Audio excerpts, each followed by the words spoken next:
అక్కడ ఇంకా మిగిలి ఉంది భగవాన్ అనేది. ఆత్మస్థితి నా దగ్గర అనుభవం కలిగింది, ఆత్మస్థితే అది కరెక్ట్ అంతే. తర్వాత లేదు కదా. తర్వాత లేదు అంటే ఆ స్థితిది ఏమన్నా పొరపాట కాదు, స్థితిది పొరపాటు కాదు, సత్యానుభవమే కలిగింది. ఆ క్షణములో అది కదలిక లేదు, రాకపోకలు లేవు, అగ్గి గీసినా కాదు, తడితో దేనికి సంబంధం లేకుండా అస్త్రములతో కానీ ఏ ప్రయోగం చేసినా ఏవి అక్కడ ఏం పని చేయలేవు, ఏమి లేవు అక్కడ. ఆత్మస్థితి అది నీకు సాధ్యమైంది. నీకు ఎన్ని జన్మలు ఇచ్చినా సాధ్యం కాలే, అది సాధ్యమైంది. నువ్వు అదృష్టవంతునివే. కానీ సంస్కారాలు, విషయవాసనలు, కర్మలు ఇవి కాలలేదు, అవి ఉన్నాయా లేదా? నాకు మంచి స్థితి కలిగింది, నేను లేను అని అంటున్నాడు. కానీ మరీ మనం ప్రశ్న వేస్తే నీకు అరిషడ్వర్గాలు కానీ, కామక్రోధ విషయాలు కానీ, ద్వంద్వాలు కానీ, త్రిపుటి కానీ ఇవి ఉండాయా లేదని అడిగితే అన్నీ ఉన్నాయి. మరి అన్నీ ఉండి నీకు దైవత్వం వచ్చిందంటే అది దైవత్వం ఎట్లయితుంది? అనుభవం అవుతుంది, స్థితి అవుతుంది. కాబట్టి ఆత్మస్థితి ఉంటుంది, మనసు ఉంటుంది.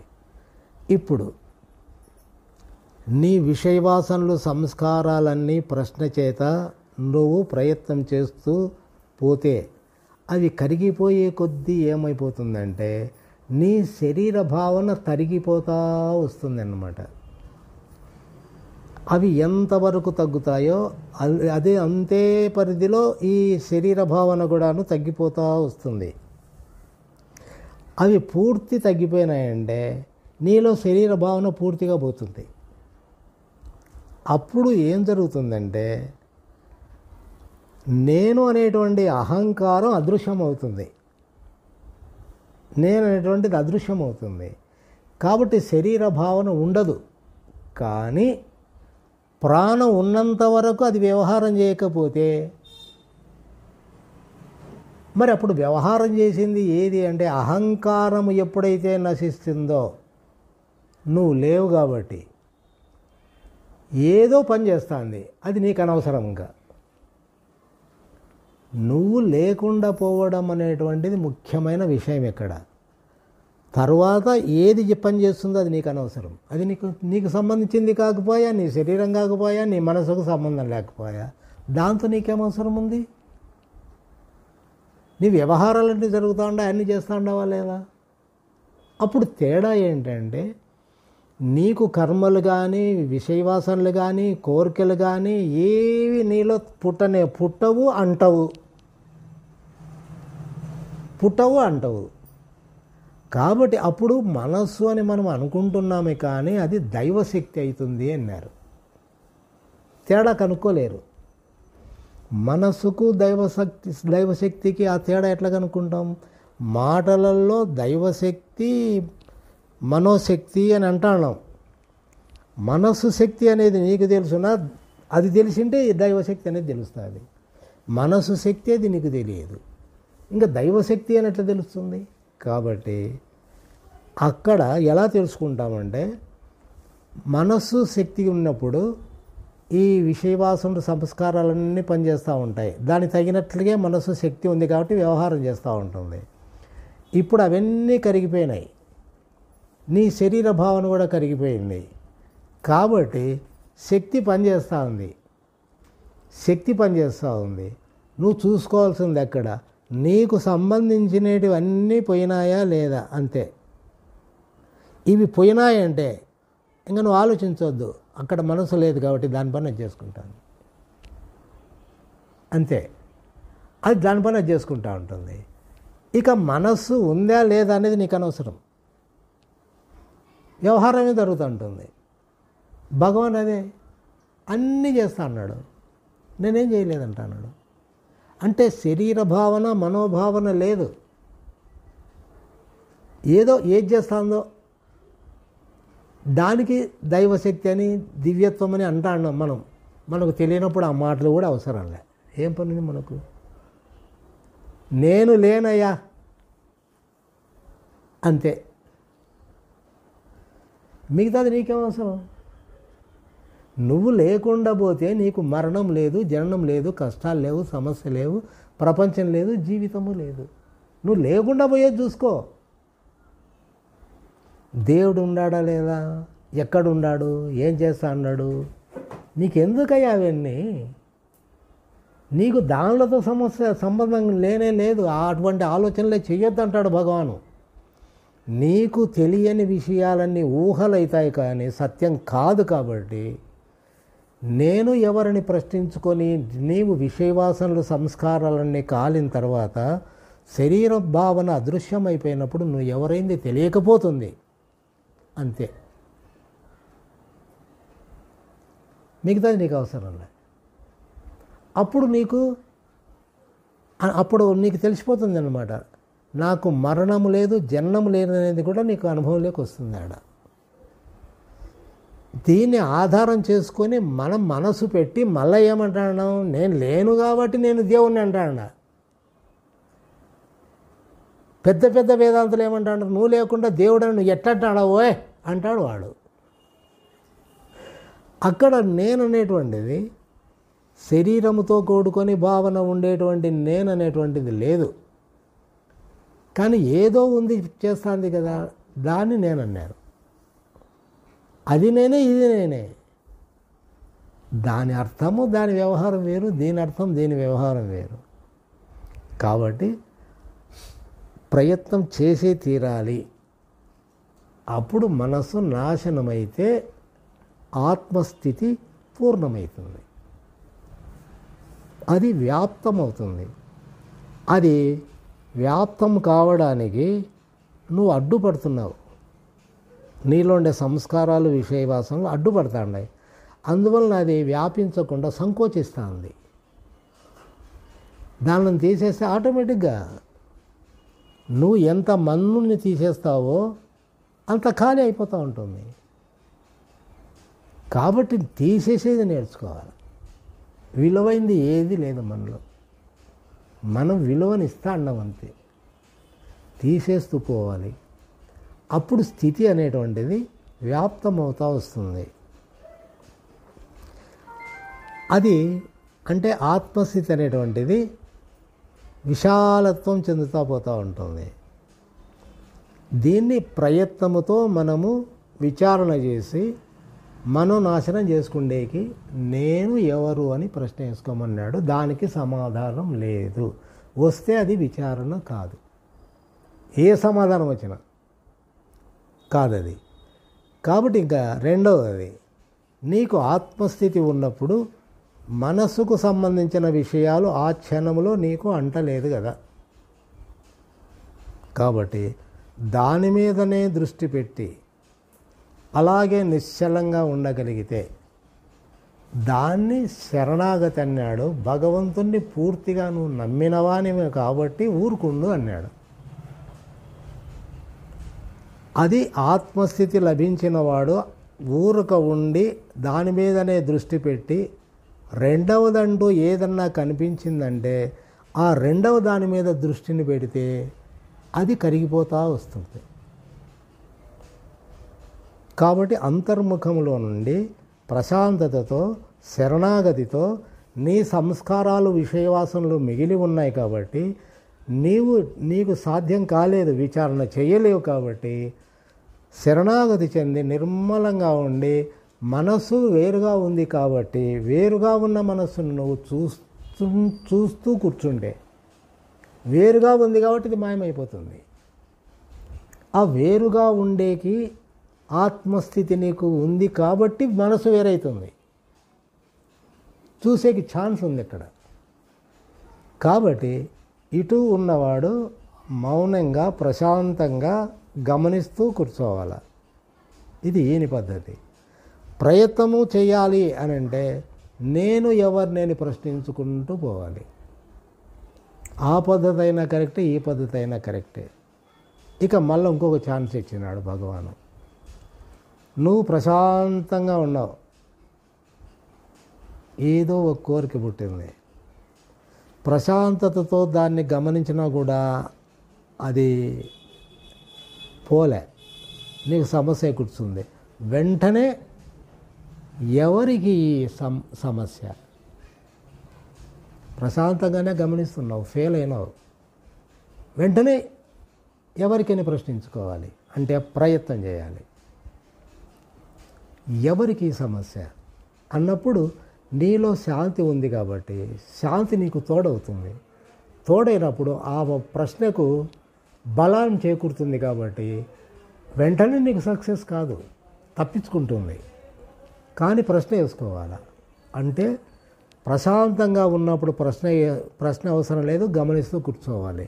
ప్రశాంతంగా ఉన్నా కూడా నీకు సమస్య వస్తే ఎవరికి సమస్య అని ప్రశ్నించుకోవాలి, మళ్ళీ ప్రశాంతంగా దాన్ని గమనించాలి. అంటే ఇటు అటు ఎప్పుడు ఏది మనము ఇంప్లిమెంట్ చేయాలనో దాన్ని మనం గమనించి రెండు విధాలుగా దృష్టి పెట్టాలి. రెండు విధాలుగా దృష్టి పెడితే మన పని తొందరగా పూర్తి అవుతుంది. కానీ ప్రశాంతంగా ఉన్నప్పుడు బలాత్కారంగా నువ్వు ప్రశ్న మాత్రం వేసుకోవద్దు, పొరపాటు అది. నీలో ప్రశాంతతకు భంగం కలిగినప్పుడు ఏదైతే భంగం కలిగించిందో ఆ సమస్య ఎవరికి అని ప్రశ్నించుకోవాలి. ప్రశాంతంగా ఉన్నప్పుడు ప్రశ్నించుకోకూడదు. ప్రశ్నించుకున్నప్పుడు సమస్య ప్రశాంతమైందనుకో, ప్రశ్న స్టాప్ చేయాలి. ప్రశాంతత అనేటువంటి దైవశక్తి, అది పెరిగే మెయిన్గా మనం సహకరించాలి. అది ఉంది కాబట్టి, ప్రశాంతంగా ఉంటే అది ఉంది కాబట్టి, పని చేస్తుంది కాబట్టి మనసు ఏమవసరం. అది ఉన్నా కూడా మనసు కలతా చెందుతూ ఉంది కాబట్టి ప్రశ్న వేసుకో, హాయిగా ఉండవు, వదిలేసి. అట్లా అన్నమాట. ప్రశ్న వేయాల్సిన అవసరం వచ్చినప్పుడు ప్రశ్న వేయాలి. ప్రశాంతంగా ఉన్నప్పుడు ప్రశాంతంగానే ఉండాలి. ఇక్కడ మళ్ళా నువ్వు పొరపాటు చేసినావంటే మనసుకు ఛాన్స్ ఇచ్చినట్టు అవుతుంది. ఎటు తిరిగి దాన్ని కొడతా రావాలా, ఇటు ప్రశాంతతోన్నా కొట్టాలా, సాధనతోనన్నా కొట్టాలా. రెండు విధాలా కొట్టుకుంటూ వస్తే దానికి ఊపి రావడం, ఇంకా అటు పోలేదు ఇటు పోలేదు. ఆ పని దాన్ని కల్పించాలా. ఇంకా నేరుగా లోపలికి వెళ్ళిపోతుంది. లోపలికి వెళ్ళిపోయి ఏం చేస్తుంది అది అంటే, సమాధానమే లేదు కాబట్టి లోపల వెతుకుతూ నేను ఎవరిని, నా అడ్రస్ ఏమని చూస్తే లోపల అడ్రస్సే చిక్కదు. ఎందుకంటే ఉంటే కదా లోపల ఏముందని కనపడుతుంది, అడ్రస్సే చిక్కదు. అప్పుడు వెతికి ఏమైపోతుందంటే ఎక్కడి నుంచి వచ్చిందో అక్కడికి చేరుకుంటుంది. దాంట్లో ఇది మసి అయిపోతుంది. ప్రశ్న లేదు, సమాధానం లేదు, అంతే. నేను ఎవరినని ప్రశ్నించుకున్నప్పుడు ఈ నేను అనేటువంటిది వెతుకుతూ అంతర్ముఖంలోకి వెళ్ళిపోయి దివ్యత్వంలో ఇది అంతమైపోతుంది. లయం కాదు, కాలిపోతుంది. కాలిపోయినప్పుడు దివ్యత్వంలో కాలిపోయే ఛాన్స్ ఉంది. గాఢ నిద్రలో కాలిపోదు, అన్నీ ఉంటాయి, అణిగి ఉంటాయి. ఈ ప్రజ్ఞలో, దివ్యత్వంలో, ఫుల్ ప్రశాంతతలో, అన్బ్రేకబుల్, ఎక్కడే కానీ ఆటంకం లేని ప్రశాంతత పెరుగుతూ వస్తే ఏది పడినా దాంట్లో భస్మం అయిపోతుంది, అంతే. అగ్నిలో మిడతలు, చిన్న పురుగులు ఎట్లా కాలిపోతాయో అట్లా కాలిపోతాయి. కాబట్టి వాడు ఊరుకుంటాడు, ఇంకా దేనికి ఛాన్స్ ఇవ్వడు. ఇంకపోతే ఇప్పుడు ఊరుకున్నా కూడా అనవసరమైన ఆలోచనలు వస్తాయి అంటున్నారు. అది ఊరుకున్నట్లయితుంది. అంటే ఊరుకుండడం అనేటువంటిది మనసు ఊరుకుంటుంది, చైతన్యం పనిచేయలే. మనసు ఊరుకుండడం అనేటువంటిది గాఢ నిద్రకు సమానమవుతుంది, అది సమాధి స్థితికి సమానమవుతుంది. అక్కడ దైవశక్తి ఆడ పనిచేస్తుంది. దైవశక్తి పనిచేసినప్పుడే భస్మం అయిపోతాయి ఇవి, లేకుంటే పోవు. మనసు కప్పేసే తగ్గిపోతుంది. నీవు మనసుతో జీవిస్తున్నావు, మనసుతోనే మాట్లాడుతున్నావు, మనసే సత్యం అనుకుంటున్నావు, మనసును గురించే నువ్వు మాట్లాడుతున్నావు. కాబట్టి దానికి ఆన్సర్ మనసులో ఉండేటువంటివి తగ్గిపోతాయి. కానీ వాస్తవం ఏంటంటే అక్కడ దైవశక్తి మాత్రమే పనిచేస్తూ ఉంటుంది. అందువల్ల మనసు ప్రభావం అక్కడ ఉండదు. కాబట్టి నువ్వు మనసులో మనోపరిధిలో మాట్లాడుతున్నావు. కాబట్టి మనసు తగ్గుతుందా, దాని వ్యవహారం అనేటువంటిది సన్నగిల్లుతుందా అనేటువంటిది మనసుకు సంబంధించిన ప్రశ్నే. కానీ అక్కడ సమాధానం మనసుకు సమాధానం కాదు. చైతన్యం అనేటువంటిది ప్రేరణ జరుగుతుంది. అక్కడ చైతన్యం పెరుగుతూ ఉంటుంది. చైతన్యము నీలో పెరుగుతూ ఉంటే నువ్వు మనసును గురించి నువ్వు మాట్లాడుతావు, మనసును గురించి నువ్వు మాట్లాడకూడదు. అందుకోసమే అనుభవము అంటాడు. ఈ అనుభవం అనేటువంటిది నీవు ఇన్ని సంవత్సరాలుగా పోతున్నావు. ఫస్ట్ పోయినప్పుడు నీ అనుభవం ఎట్లున్నది, నీ మనస్తత్వం ఎట్లున్నది, నీ యొక్క లోపల సమస్యలు, ఈ యొక్క కకావికలమైపోవడము ఎట్లున్నది, ఇప్పుడు ఎట్లుంది అని అంటే లోపల కొద్దిగా మార్పు వచ్చినట్లుంది అని అంటున్నావు. ఆ మార్పు అనేటువంటిది మనసుకు తెలియదు. మనసుకు మార్పు అనేటువంటిది తెలియదు, ఏమీ తెలియదు. కాబట్టి ఆ పని చేసినది దివ్యశక్తి చేస్తుంది. మనసు కాదు చేస్తాండి. మనసు చేసేటట్లుగా ఉంటే ఇప్పుడు నీకు అన్నీ తెలుసు కదా, ఇంత వేదాంతం వింటాడో చేయి, మళ్ళీ ఏం చేస్తావో. మనసుకు లేదు శక్తి, వట్టి మాటలు అంతే.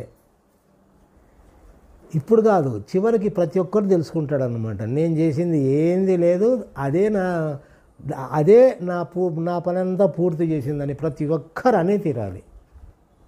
అంతవరకు నేను చేస్తాడా, నేను ధ్యానం చేయకపోతే, నేను విచారణ చేయకపోతే నువ్వు చేసినావా, నేను పోగొట్టుకోకపోతే నువ్వు పోగొట్టినావా, ఎన్ని మాటలు ఇంకా అన్నీ కరెక్టే. నీకు చివర్లో తెలుస్తుంది అంతా ఆ శక్తి స్వరూపమే అదే చేసింది. కాబట్టి ఏనాడో నేను లేను, ఉన్నాను అనుకున్నాను, ఎంత పొరపాటు పన్నాను రా నాయన అని అనిపిస్తుంది అంతే.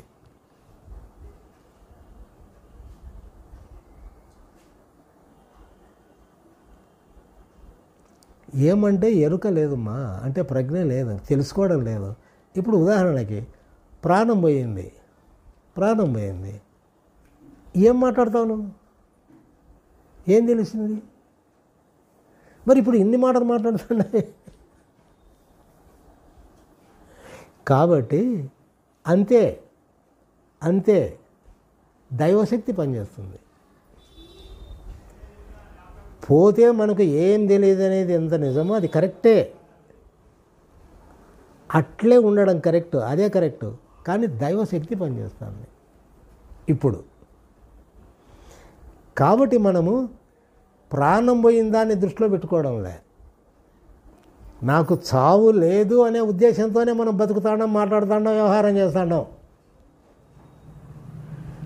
మనకు ప్రాణం పోతుందనేటువంటి మాట మాత్రం ఎవరికి రాదు, ఆలోచనే రాదు. కానీ దృష్టి పెట్టుకో, అక్కడ ఏమైంది, మరి ఇప్పుడు ఏమైంది? అక్కడ ప్రాణం అయితే అన్ని పోయినాయా? ఇప్పుడు పోలేదు కాబట్టి అన్నీ ఉన్నాయి. అంటే ఉండడానికి లోపల ఏందో ఉంది కదా, అది ఉంటే అన్నీ ఉన్నాయి, అది పోతే అన్నీ పోయినాయి. కాబట్టి ఇవన్నీ పోయినా కూడాను అది ఉంటుంది అని నిర్ణయం చేసినారు.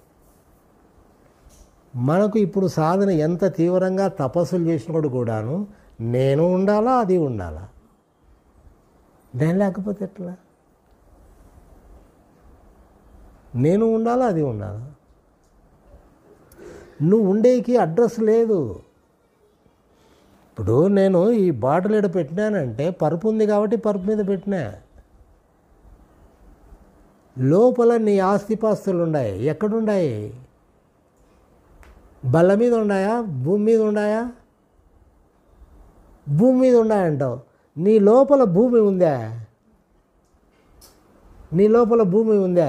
భూమి మీద ఉండడానికి నీ ఆస్తి ఎంత? భూమి లేదు, ఇల్లు ఏం లేవు, అన్నీ లోపల ఉన్నాయి. దాని గుణాది ఎప్పుడు వేసినావయ్యా నువ్వు లోపల? నువ్వు ఎప్పుడు కట్టావు నీవన్నీ లోపల? ఏం లేదు, అంతే.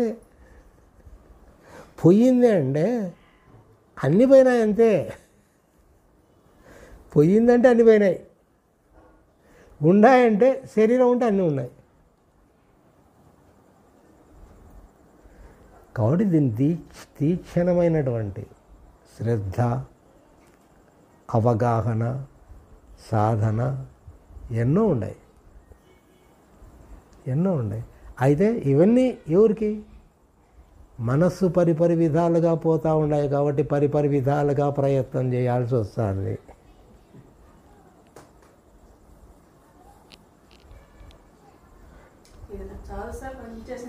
అమ్మా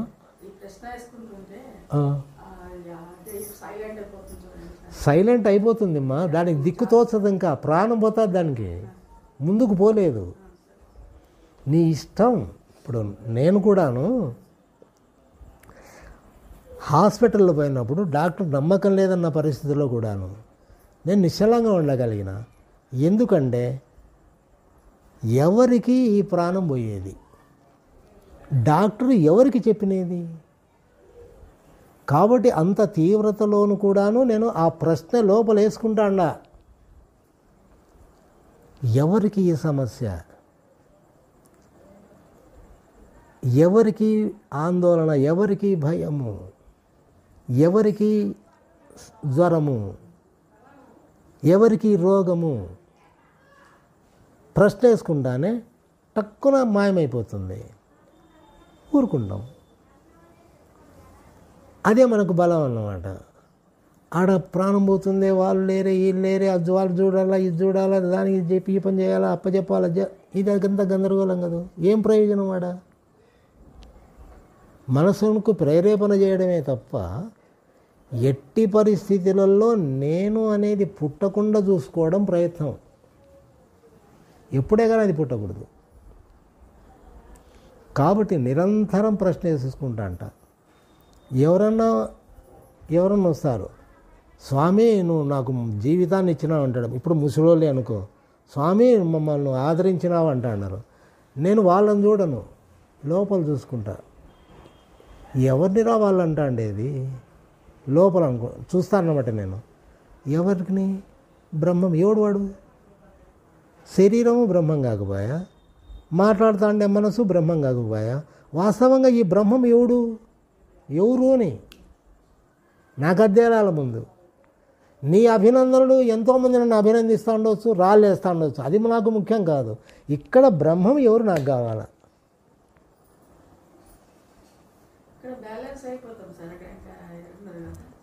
అప్పుడు ఏమవుతుందంటే ఏ సమస్య అయితే ఉందో ఆ సమస్యకు అవకాశం ఇవ్వదు, అది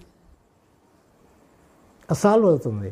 అయినంత మాత్రాన మనం బాగుపడినామనేటువంటి మాత్రం లేదు. మళ్ళా ఏదో ఒక రూపంలో వస్తుంది, మళ్ళా ప్రశ్న వేసుకోవాలి.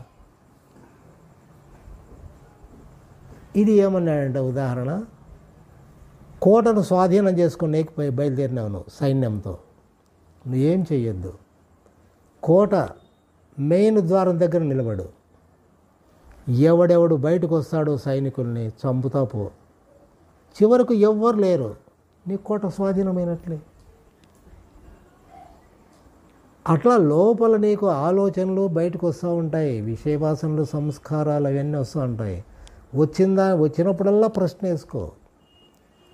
వేసుకో, సమాధానం వద్దు, నీ తిక్క చేష్టాలు చేయొద్దు. ఎందుకంటే నా కొడుకు ఈ మాట అన్నాడు, ఆ మాట వినేది ఎవరు? ఆ మాటకు ప్రాధాన్యత ఇచ్చి బాధపడుతున్నది ఎవరు? ఇక్కడ విచారణ ఇది ముఖ్యం. వాడన్నాడే అంటే అది సమాధానం ఎక్కడి నుంచి వస్తుంది? ఎవరినన్నాడు ముందు? ఎవరినన్నాడు? శరీరాన్నే, మనసున? అసలు నేనెవరిని? అంతే. ఎవరికి ప్రశ్న? ఎవరికి బాధ, నేనెవరిని. ఇక్కడ మన పని ఉంది, అక్కడ మనకు పని లేదు. ఇక్కడ నువ్వు సవరించుకున్నావు అనుకో, ఇప్పుడు వాడు నిన్ను అన్నాడు, నీకు కోపం వచ్చింది, బాధ కలిగింది. ముందు ఎవరికి కోపం వచ్చింది, ఎవరికి బాధ కలిగిందని నువ్వు ప్రశ్న వేసుకొని అది లేకుండా చేసుకుంటే అక్కడ వాడు బాగుపడతాడు. నువ్వు కాదు, నువ్వు బాగుపడుతూ వాడు కూడా బాగుపడతాడు. అది తెలియక ఏం చేస్తారంటే అన్నాడే అని మనం ఆలోచన చేసి వానికి ఏదో రకంగా బుద్ధి చెప్పాలా, వాడిని బాగు చేయాలా, వానికి అక్కడికి పిలుచుకుపోవాలా, ఇక్కడికి పిలుచుకుపోవాలా, ఎన్ని ఆలోచనలు అంటే అన్ని ఆలోచనలు. అది కాదు, ముందు ఆ ప్రాధాన్యత నీ లోపల లేకుండా చేసుకో, అయిపోయింది. అన్నీ సవరింపబడతాయి, నువ్వు సవరించలేవు.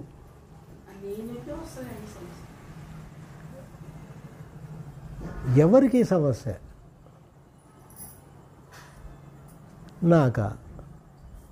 నాకంటే శరీరము మనసు అవి రెండు నేను కనపడక నేనెవరిని?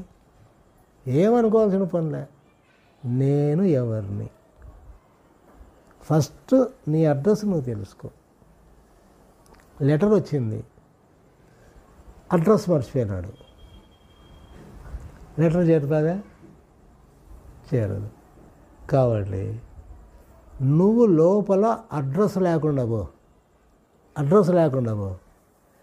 వీళ్ళు అనేటువంటి బాధ పెట్టేటివి, కోపం తెచ్చేటివి, అసూయ తెచ్చేటివి, ఇవేమన్నా లోపల నువ్వే అడ్రస్ లేనప్పుడు ఇవి ఎట్లా వస్తాయి? లోపల నువ్వే అడ్రస్ లేవు, అడ్రస్ లేని ఇవన్నీ ఎక్కడి నుంచి వస్తాయి? రెండు ఒకటే. అహం అంటే రెండు ఉన్నాయి అక్కడ. అహం అంటే శరీర భావన లేకపోతే ఆత్మ అని అహం అంటే. అహం అన్నప్పుడు శరీర భావన ఉంటే అహంకారం అవుతుంది. అహం బ్రహ్మస్మి అన్నాడు అంటే అహంకారం ఉండేది కాదనమాట. అహం లేనప్పుడు అహం అనేటువంటిది బ్రహ్మ అవుతుంది. అహం బ్రహ్మస్మి, నేనే బ్రహ్మను. ఇంతకుముందు విచారణ వినేటప్పుడు మీ దగ్గర చెప్పించడం లోపలంతా పూర్తి తేలికైపోయింది, ఏమి ఇది లేకుండా అయిపోయింది అన్నప్పుడు అప్పుడు కూడా నేను బయటకు వచ్చేసిన లోపల అక్కడ నిలబడలేకపోయింది. నాకు అదే ఇంకా నీకు తెలియకుండానే విషయవాసనలు సంస్కారాలు నేను పైకి లేపింటాయి అని అప్పుడు ఏం అనిపించలేదు. బయటకు వచ్చేసినాను, అది నేను మీకు చెప్పినాను, అది బయటకు వచ్చేసినా సార్, నాకు ఉండలేకపోయినాను. ఇప్పుడు అదే మీరు అంటే కదా కళ్ళల్లో కనిపించచ్చు, నల్లగా అంటే అంత పూర్తి చీకటి అయిపోయింది అట్లానే. అట్లా చీకటి కమ్మింది. కానీ ఇప్పుడు కూడా అంత బయటకు వచ్చేసిన, బయటికి వస్తేనే రెచ్చగొట్టినట్లు అనిపిస్తుంది. బయటికి వచ్చినావు అంటే దెబ్బలు తగిలేకే బయటకు వచ్చేది. నువ్వు నిన్ను కొట్టాలని ఎదురు చూస్తుంది అది. నువ్వు చిక్కినావు, దెబ్బ పడుతుంది. నువ్వు లోపలనే ఉండి ఎట్లా కొడుతుందో చూస్తాం. ఆ ఉండలేకపోవడం అనేటువంటిది ఏంటంటే అవే ఊపిరాడకుండా చేస్తాయన్నమాట ఈ విషయవాసనలు సంస్కారాలు. మా గతి ఎట్లా, మేము ఎట్లా బతకాలని ప్రశ్నిస్తాయి. నువ్వు లేకపోతే మా గతి ఏమి? దానికి భయం కాదు, దానికి ఆహారం కావాలి కదా. కాబట్టి దానిలో ప్రయత్నం అవి చేస్తాయి, మనం చిక్కకూడదు. అమ్మా అది వచ్చేది అలవాటవుతుందమ్మా. కానీ అక్కడ స్థితిలో ఉండడానికి ప్రయత్నం చేస్తూ పోతే నువ్వు బయటికి రావు. ఇంకా ఆ బయటికి ఏవి తెస్తాయో ఆ రాక్షసులు సస్తాయి. ఇంకా నేను బయటికి తీసేటివి ఏడున్నాయి సచ్చినాక అవి. కాబట్టి ఇది సూక్ష్మంగా లోపల దాగి ఉంటాయి. అవి నువ్వు పూర్తి బాగుపడతానన్నప్పుడు అవి టెస్ట్ చేస్తాయి నిన్ను. చూస్తాం నీ కథ. ఒక్కోసారి ఏడుపు వస్తుంది, ఒక్కోసారి ఏమీ అనిపించలేదు, ఒక్కోసారి మాకు కోపం వస్తుంది. అంటే ఒక్కడ రెచ్చగొట్టినట్లయితుంది. ఇంకొకసారి ఆనందముతో కేరింతలు చేయబడుతుంది, నవ్వు వస్తుంది, ఏమేమో దొరుకుతాయి, అది వేరే విషయం. కానీ ఇవన్నీ కూడాను స్థితిలో ఉన్నప్పుడు దొరుకుతాయి. ఏదో ఒకటి లేచినాయి అనుకో, అన్నీ క్లీన్, అన్నీ పోతాయి. దాని ప్రభావం అట్లాంటిది. కాబట్టి ఆలోచన చేసి నేను అక్కడ నిలబెట్టుకోవాలా, నిలబడాలా అని నువ్వు ప్రయత్నం చేసినావంటే దెబ్బతింటావు. అది ప్రశ్నే ఆలోచన ఉండలేదు. కానీ వద్దు. బయటికి వచ్చినాక అనిపిస్తుంది ఎందుకు ఉండలేకపోయినా అని. అప్పుడు అది తెలీదు. అక్కడ నుండి బయటపడినాక అప్పుడు అనిపిస్తుంది ఎందుకు లేకపోయినా అని. నన్ను కనుక్కో అంటాడు పిల్లోడు దాచిపెట్టుకొని. ఎక్కడ ఎతికినా అక్కడ రాలే. హే నేను ఉన్నానే వారు నేను కనుక్కోలేదు కదా. అట్లా లోపల దాచిపెట్టుకొని ఉంటాయి, మా కనపరావు. రావాలి కదా అవన్నీ కానీ. బయటకు వచ్చినాక నువ్వు కనుక్కున్నావు. లోపల దాచిపెట్టుకొని ఉంటాయి. అది అంతర్ముఖంలో పూర్తిగా అంతర్ముఖానికి పోతూ ఉంటాడే వాడు పట్టుకుంటాడు దానిలో. సూక్ష్మంగా దాగుండే దానిలను కూడాను తప్పించుకోలేవు వాని దృష్టిలో. అంటే వాడు అంత సూక్ష్మ స్థితిలోకి వెళ్ళే కొద్దీ ఎంత సూక్ష్మ రూపంలో దాగి ఉన్నా నీ సంస్కారాలు, విషయవాసనలు, వ్యామోహాలు అన్నీ బయటకు వస్తాయి, సస్తాయి. అప్పుడు రావాల బయటికి అవి. వస్తాయమ్మా, నువ్వు చెప్తే వస్తాయి. అప్పుడు వచ్చేకి బయటకు వచ్చినాక నీకు తెలుస్తాండి. అది లోపల వస్తూ ఉండదు. ఆ స్థితి వల్ల ఇవి వికసించలే. బీజం ఉంది ఆడ, వర్షం పడాలా, ఎండ కావాలా, ఎరువు కావాలా, నీళ్లు కావాలా, అప్పుడు అవి పైకి వస్తుంది.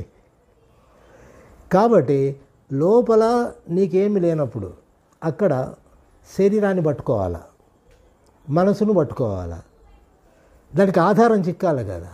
దానికోసం అది ప్రయత్నం చేస్తుంది. ప్రయత్నం చేసినప్పుడు నిన్ను పట్టుకుంటుంది. నువ్వు ఛాన్స్ ఇచ్చినావు కదా. బయట నుంచి నేను బయటికి వచ్చినాక అది పని చేసింది అంటాడు. లోపల అది ట్రై చేస్తూ ఉంటుంది అన్నమాట. దాన్ని అట్లే దానికి అవకాశం ఇవ్వకుండా నాశనం చేయాలంటే అంత తీక్షణమైనటువంటి స్థితి మనకు కలిగితే ఆడ కాలిపోతుంది. మళ్ళీ దానికి ప్రాణం రాదు. ప్రాణం లేకుండా చేయాలి ఏదైనా సరే.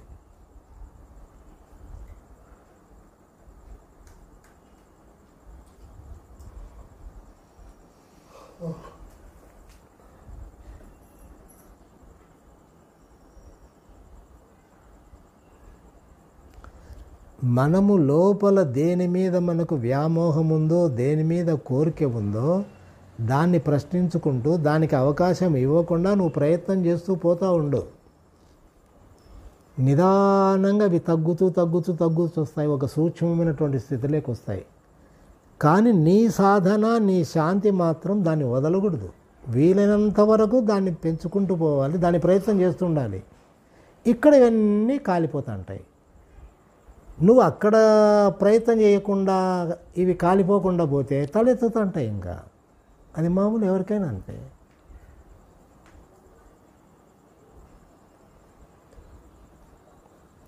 ఇప్పుడు మహర్షులంతా ఈ దేవేంద్రుడు ఏం చేసినాడు? స్త్రీలను పంపించినాడు, ధనాన్ని పంపించినాడు, కీర్తిని పంపించినాడు. అంటే అన్ని విధాల ప్రయత్నం చేసినాడు. ఎందుకు చేసినాడు? మనస్సుకు ప్రేరేపణ జరగడానికి. తపశ్శక్తి భిన్నం కావాలంటే మనసు పనిచేయాలంతే. కాబట్టి మనస్సు అనేటువంటిది చెలించింది, స్థితిలో నుంచి అది బయటకు వచ్చింది. బయటికి రావడానికి కారణం కాంతా, కనకం, కీర్తి బయటకు వచ్చాయి. మరి ఏమైపోయా? మామూలు అయిపోయా. సత్యవాడు లోపలుంటే నన్ను చంపుతాడంటానులే ఆ దేవేంద్రుడు. వాడు బయటకు వచ్చేటట్లు చేస్తేనే, లేకపోతే నేను చేస్తా. వాడు బయటకు వచ్చినాడంటే వాడు ఖచ్చితంగా చేస్తాడు, నాకు సమస్య ఉండదు.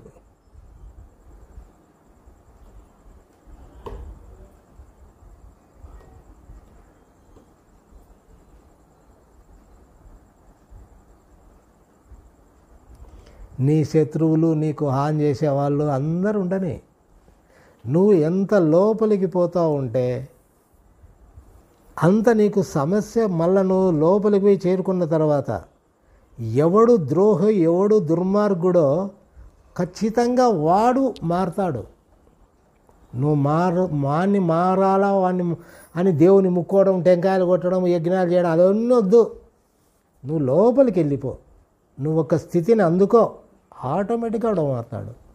మారకపోతే ప్రతి మహనీయుడు మారుస్తాడా లేదా? మాటలతో మారుస్తాడరా? వాళ్ళల్లో ఉండేటువంటి తపో బలం వల్ల మారుస్తున్నారు. అవకాశం ఉంది ప్రతి ఒక్కరికి.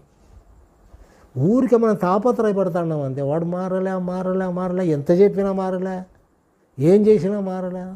అది వాని కర్మ. మనం ఏమైనా చెప్పుకోవచ్చు, ఇంకా వాని కర్మ కావచ్చు, నా కర్మ కావచ్చు. అది కాదు ఇక్కడ. అవన్నీ వద్దు నీకు. నువ్వు వచ్చిన పని ఏంటి? నువ్వు లోపలికి పో. నువ్వు ఎంత లోపలికి పోతావంటే అంత లోకం బాగుపడుతుంది. ముఖ్యంగా నీ వలన లోకం నాశనం అవుతుంది. అది మనకు తెలియదు. ఎవడైనా లోకంలో ఉన్నాడంటే వాని వలన లోకం నాశనం అవుతూ ఉంటుంది. వాని వలన లోకం ఏం బాగుపడడంలే. లోపలికి ఎవడైతే పోతాడో వాని వలన లోకం బాగుపడే అవకాశం ఉంది. కానీ మిగతా వాళ్ళు ఖచ్చితంగా ఇతరులను చెరిసేకే ఉంటారు. వాళ్ళకు తెలియదు. ఒక్క చిన్న మాట, నచ్చని మాట నువ్వు అన్నావంటే నేను బాధపడనా? నీకు నేను చెప్పుకుంటానా? ఎవరైనా అంతే. ఏదన్నా కూడాను అంటే మనము మాటల చేతనో, చేష్టల చేతనో, చూపుల చేతనో, ఏదో ఒక రీతిగా ఇతరులకు మనము కష్టాన్నో నష్టాన్నో కలగజేస్తున్నాం. దాన్ని మనం గుర్తించడంలే, ఆలోచించడంలే. కాబట్టి మనము ప్రపంచంలో హాని చేస్తున్నాం. మనం ఏమి హాని చేస్తున్నామనేది అది మనం ఆలోచించడంలే. కాబట్టి ఇదంతా కూడాను అంతర్ముఖంగా పోతే సరిపోతుంది అంతే. అందరూ బాగుపడతారు. నువ్వు బాగుపడతావు, వాళ్ళు బాగుపడతారు. మనలో ఎన్ని అనర్థాలు పెట్టుకొని మనమే మారకుండా పోతే వాడెట్లా మారతాడమ్మా? నీకంటే డబల్ అవుతాడు వాడు. ముందు నువ్వు మారు. నీకు చేత కాలే, ఇంకా వానికి ఎట్లా చేతనవుతుంది? పోనీ మాటలతో చెప్తే మారతాడా? మనసుతో చెప్పిన వాళ్ళు ఏది చెల్లదు. కాబట్టి తన్ను తాను సరిదిద్దుకున్నవాడు తాను చెప్పకుండా ఇతరులను సరిదిద్దగలడు. అంతే. నువ్వు మారుతూ ఉండాలి అంతే. ఎదుటివాడిని చూసినప్పుడల్లా నువ్వు మారుతూ ఉండాలా. వాని కోపం ఎక్కువ ఉంది, నాకు కోపం ఉందా లేదా? నాకు ఉండకూడదు కదా. ఉంటే వాడు నేను ఒకటే కదా. నాకు వానికి తేడా ఏంటి? కాబట్టి అది నాలో ఉండకూడదు. వాడు మోసం చేస్తాడు, నేను మోసం చేస్తాను. చూసుకో లోపల.